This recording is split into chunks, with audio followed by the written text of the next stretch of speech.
Hey guys, and welcome to the next part of the Etrian Odyssey 2 walkthrough. First I'd like to say that I apologize for the really long hiatus, along with all this school stuff and, yeah, mostly school.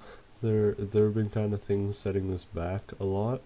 Like, for one thing, I got a new computer, so I didn't have the save file. The save file didn't transfer over properly, so I had to restart the game again.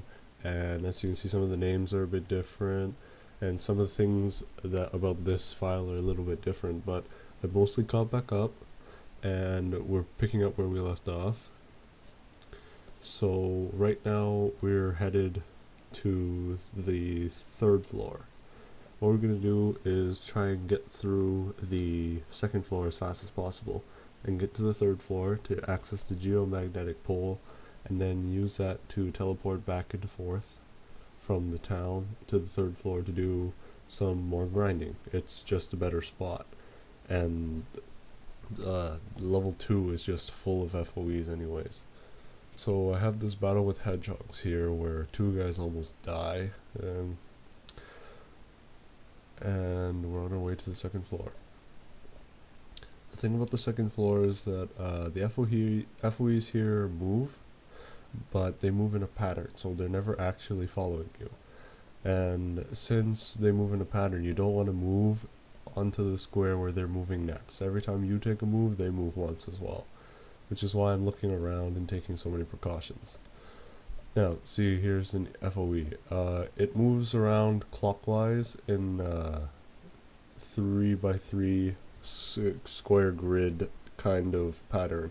So it moves in every direction twice, and then it changes directions clockwise.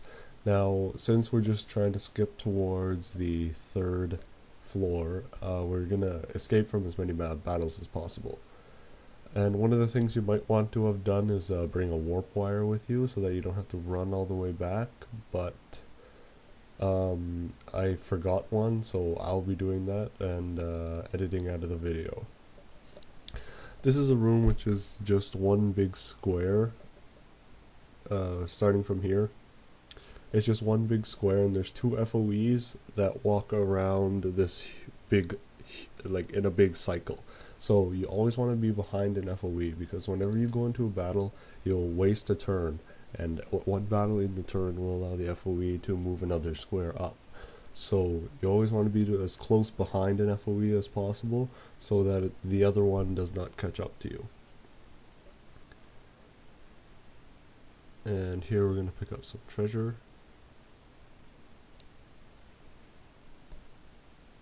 Wing leaf. I believe wing leaf is like the green leaf, except that it doesn't add agility. Yeah, it adds HP and a bit more defense.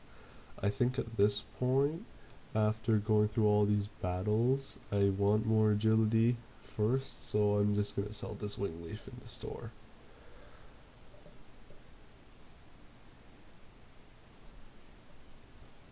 So the entrance to, or the stairs to the third floor are in the bottom left corner of the map grid. You definitely want to watch out for these flies, because they'll poison your party. Those butterflies. The other thing about FOEs on this floor is that whatever tile that you've traveled on, you can see the FOEs walking on that floor, on that tile, that specific tile. So after I do a bit more grinding on the third floor, I'll look around, I'll explore the entire second floor, and that'll probably be the next video.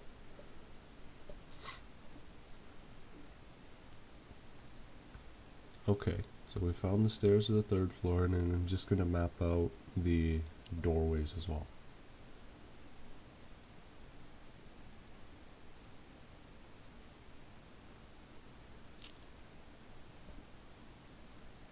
Just so I don't get confused later.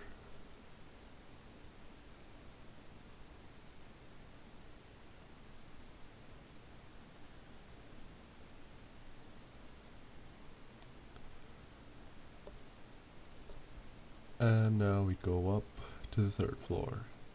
Field of Mortal Peril. Now, as if these random battles don't scare you enough, they actually have to make a floor that sounds scary. And of course, they have this little cutscene here, which is basically a wolf looking in a different direction, and as you know, it's telling you to follow it. And the last text box says, "Oh, you can continue on your way if you want." Now, knowing this game, you kind of don't want to stumble upon anything dangerous because the normal things already are dangerous. But if you do follow the wolf, you find the geomagnetic pole, which is really close by. You basically meet this guy who's like part of another guild or whatever, and he's, you know, telling you what the geomagnetic pole does. Basically, you could teleport here from the town if it's activated, but you can't do it in reverse. You can't use the pole to teleport back to town. So this is where I have to run back, and that concludes the video. We're just going to teleport here and do some training.